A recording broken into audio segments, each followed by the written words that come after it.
তোমরা যারা ক্যালকাটা ইউনিভার্সিটির আন্ডারে 6 সেমিস্টারে পরীক্ষা দিয়েছো, তোমাদের রেজাল্ট প্রকাশিত হতে চলেছে। বিএ বিএসসি 6 সেমিস্টার অনার্স এবং জেনারেল কোর্সের ছাত্রছাত্রীদের রেজাল্ট প্রকাশিত হতে চলেছে 7/8/2026, অর্থাৎ আগস্ট মাসের 7 তারিখে তোমাদের রেজাল্ট প্রকাশিত হতে চলেছে। তোমরা যারা সিসিএফ সিলেবাস অনুযায়ী পরীক্ষা দিয়েছো এবং তোমরা যারা সিবিসিএস সিলেবাস অনুযায়ী সাপ্লিমেন্টারি পরীক্ষা দিয়েছো, তোমাদের উভয়দেরই রেজাল্ট প্রকাশিত হতে চলেছে। এবং এই নোটিশটা ক্যালকাটা ইউনিভার্সিটির অফিসিয়াল ওয়েবসাইটে আজকেই আপলোড করা হয়েছে। এই নোটিশ তোমরা কিভাবে নিজেরা ডাউনলোড করতে পারবে সেটা নিয়েও বিস্তারিত আমি আলোচনা করব, অর্থাৎ সেই প্রসেস দেখাবো। এবং এছাড়া তোমরা রেজাল্ট কিভাবে দেখবে সেই সম্পূর্ণ প্রসেস আজকে আমি এই ভিডিওর মাধ্যমে দেখাতে চলেছি। দেখো, তোমাদের অনেকগুলো ওয়েবসাইট ক্যালকাটা ইউনিভার্সিটি সাজেস্ট করেছে, তোমরা দেখতে পাচ্ছ। তবে আমি তোমাদের দেখাবো এই ওয়েবসাইটটা থেকে, অর্থাৎ www.indiaresult.com এই ওয়েবসাইট থেকে কিভাবে তোমরা খুব সহজে এই রেজাল্ট তোমরা নিজেদের দেখে নিতে পারবে। তারও আগে এই নোটিশ কিভাবে ডাউনলোড করতে পারবে সেই ডাউনলোডের প্রসেস বলবো, এবং একদম শেষে বলে দেব যে যদি তোমাদের কারোর কম নম্বর এসে থাকে কিভাবে নম্বর বাড়ানো যায়, অর্থাৎ এফএসআই করলে নম্বর বাড়ে নাকি রিভিউ করলে নম্বর বাড়ে, সেই প্রসেস সেই প্রক্রিয়াটাও আমি শেষে আলোচনা করে দেব। তবে আগে নোটিশটা অফিসিয়াল ওয়েবসাইট থেকে কিভাবে ডাউনলোড করবে সেটা দেখে নাও, কারণ তোমরা অনেকেই বলছো এই নোটিশটা ফেক।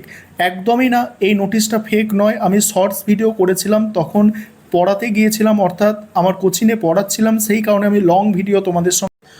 নোটিশটা ডাউনলোড করার জন্য তোমাদের গুগল ওপেন করে নিতে হবে। আমি ক্রোম ব্রাউজার থেকে গুগলটাকে ওপেন করেছি।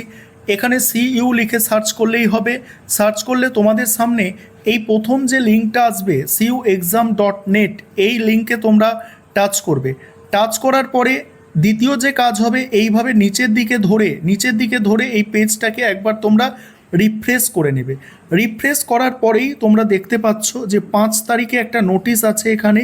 এইখানে টাচ করবে। এই 5 তারিখের নোটিশে তোমাদের সামনে এইভাবে অফিসিয়াল নোটিশ ডাউনলোড হয়ে চলে আসবে, এবং তোমরা তোমাদের বিভিন্ন গ্রুপে বা বন্ধুবান্ধবদের মধ্যে নোটিশটা কিন্তু শেয়ার করে নিতে পারবে।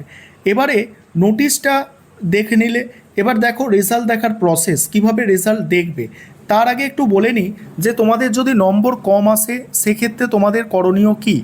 দেখো, 1 নম্বর থেকে 3 নম্বর পর্যন্ত যদি তোমাদের কম আসে সেক্ষেত্রে তোমরা সাধারণ রিভিউ করবে। রিভিউ করলে সাধারণত 1 থেকে 3 নম্বর বেড়ে যায়, তবে প্রত্যেকের বাড়বেই এরকম কোনো গ্যারান্টি নেই। সেক্ষেত্রে 60% ছাত্রছাত্রীদের 1 থেকে 3 নম্বর বেড়ে যায় যদি 5 নম্বরের থেকে কম নম্বরে এসে সাপ্লি এসে যায়। এবং তোমাদের যদি 3 নম্বরের থেকে বেশি গ্যাপ থাকে পাস করার ক্ষেত্রে, অর্থাৎ 4, 5, 6, 10 এরকম থাকে, এবং তোমরা মনে করো আমি পরীক্ষা ভালো দিয়েছি, তাহলে তোমরা সেক্ষেত্রে কী করবে, তোমরা সেক্ষেত্রে এফএসআই করবে। ঠিক আছে, আশা করি বুঝতে পারছো। এবং রিভিউ করতে গেলে 110-20 টাকা লাগে একটা পেপার, এবং এফএসআই করতে গেলে সাধারণত তোমাদের 500 টাকা করে লাগে। এবং তোমরা যারা সাপ্লিমেন্টারি পরীক্ষা দিয়েছো, অর্থাৎ সিবিসিএস সিলেবাস অনুযায়ী পরীক্ষা দিয়েছো, তোমরা কিন্তু রিভিউ করতে পারবে না, তোমাদের এফএসআই করতে হবে।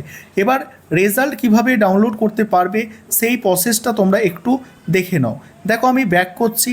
ব্যাক করে এখানে লিখছি যে সিইউ ইন্ডিয়া রেজাল্ট এইটা লিখলেই তোমাদের হয়ে যাবে।